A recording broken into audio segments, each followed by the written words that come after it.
भाई जिंदगी में आपने सबसे बड़ा पाप क्या किया है? इंजीनियरिंग में एडमिशन लिया था मैंने। क्या? और उससे भी बड़ा पाप, मैंने मैकेनिकल इंजीनियरिंग में एडमिशन लिया था। भाई इंजीनियरिंग से क्या प्रॉब्लम है आपको? आज मैं तुझे बताऊंगा अपनी दुख भरी दास्तां।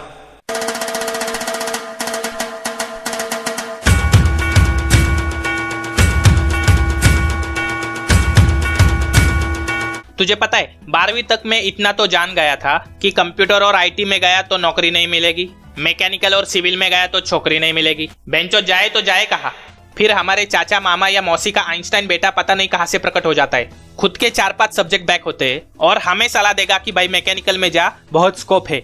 स्कोप, ये स्कोप शब्द सुनकर बात ही खत्म हो जाती है। हमारे घर वालों को स्कोप सुनकर तो ऐसा लगता है जैसा अपना बेटा अंबानी बनेगा।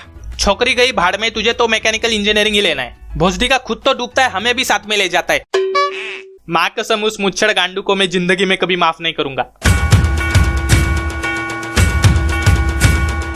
तुझे पता है हम मैकेनिकल और सिविल वालों को लड़की के नाम पर एक बूढ़ी प्रोफेसर मिलती है। सिर्फ हमारे जिंदगी में सिर्फ लौंडे लिखे होते हैं, लौंडे। रात को सपने भी हमें लौंडे वाले पढ़ने लगे। अब जो लोग आईटी और कंप्यूटर में जाते हैं उनमें से 90% लोगों को घंटा पता नहीं होता कि बिल गेट्स और माइक्रोसॉफ्ट क्या है। कल मैंने एक कंप्यूटर के लौंडे से पूछा, भाई ये रेशमा कौन है? रेशमा? हाँ, वो दूसरी वाली बेंच पर बैठती है ना, काले बाल, काली आंखें, काली। हाँ बस बस बस बस। और दीपा? दीपा, हाँ वो गाना की आइटम है ना, काली आंखें, काले बाल, काली। अच्छा अच्छा। Bill Gates? सर अभी बाहर गए, आएंगे थोड़ी देर में। तेरी बहन का माइक्रोसॉफ्ट मारा, काली आंखें, काले बाल, जा जाके अपना मुंह काला कर ले। दुनिया में सबसे बेहतरीन एग्जाम कोई देता है तो वो हमारे इंजीनियर। एग्जाम का टाइम टेबल 3 महीने पहले ही आ जाता है, फिर भी हमारा इंजीनियर रात के 12 बजे फोन करके पूछेगा, भाई पेपर कौन सा है कल? 12वीं तक हमारे पेरेंट्स पूछते थे कितने परसेंटेज आए, 80 या 90, और अब पूछते हैं कितने बैक लगे, 2 या 4। बेंचोत मैंने कॉलेज की इतनी फी नहीं भरी होगी जितनी एग्जाम फॉर्म की भरी है। एडमिशन के टाइम हर कॉलेज हमें बताएगा कि हमारे पास बड़ी बड़ी मल्टीनेशनल कंपनीज आती है, गूगल, फरारी, मर्सिडीज। फिर लास्ट ईयर को हमको पता चलता है कि उन्होंने हमारा गंदा वाला चूतिया काटा है। मर्सिडीज दिखाकर रिक्शा फिटिंग का जॉब मिलता है, वो भी पूरे 300 बच्चों में से सिर्फ 3 बच्चों को। बाकी बचे 297 बच्चों का फ्यूचर पोपट लाल के लन जैसा लटकता रहता है। इंजीनियरिंग के हर क्लास में तुझे एक चीज जरूर देखने को मिलेगी, जिसमें क्लास के सारे बच्चे क्लास बंक करके छुट्टी लेकर घर जाते, सिवाय एक मच्छर की गांड के। ये भोसडी का वो मच्छर होता है जो इंसानों का नहीं, मच्छरों का खून पिएगा। ऐसा मच्छर अपने आप को टॉपर बताता है। इनको ऑर्गेज्म कैसे होता है पूछो तो इट इज डिफाइंड एज से स्टार्ट करेंगे। सुहाग रात के दिन भी पूरी प्रोसीजर रट्टा मार के जाएंगे ये लोग।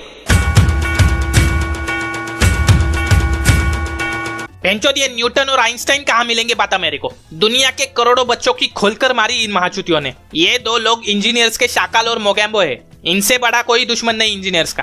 पहला ये न्यूटन, अबे भोसड़ पप्पू, पेड़ से सेब सर पर गिरा तो खा लेता या गांड में डाल देता, वो ऊपर से नीचे क्यों गिरा ये जानना जरूरी था क्या? गांड में उंगली करने की आदत जाती नहीं इनकी। सेब नहीं नारियल गिरना चाहिए था, नारियल। बेंचो तो वही मर जाता, जान छूटती। फिर आया ये आइंस्टाइन। यहाँ बच्चों को ठीक से ABCD बोलनी नहीं आती, ये बंदर उसके इक्वेशन बनाता है, E = mc²। बराबर। इंजीनियर = माँ की चू, वो भी 2 बार। पता नहीं इस असाइनमेंट का इन्वेंशन किस गधे की गांड ने किया। सालों से यही होता आ रहा है, असाइनमेंट पे असाइनमेंट, असाइनमेंट पे असाइनमेंट, असाइनमेंट पे असाइनमेंट, असाइनमेंट पे असाइनमेंट मिलती रही है। लेकिन ये समझ में नहीं आ रहा बेंचोद, ये असाइनमेंट लिख क्यों रहे हैं हम? स्टूडेंट सबमिशन के लिए अपनी नींद बेचकर कॉलेज आते और ले जाते तो सिर्फ असाइनमेंट। लड़कियों ने अपने बाल, अपना मेकअप, यहाँ तक कि अपना बॉयफ्रेंड भी बेच डाला और उन्हें भी मिला तो सिर्फ असाइनमेंट। महीनों सालों प्रोफेसर के केबिन के चक्कर काटकर स्टूडेंट खुद बन जाते एक असाइनमेंट, और उन्हें भी मिलते हैं तो सिर्फ एक असाइनमेंट। कंट्रोल भाई कंट्रोल, सनी देओल आ रहा है भाई।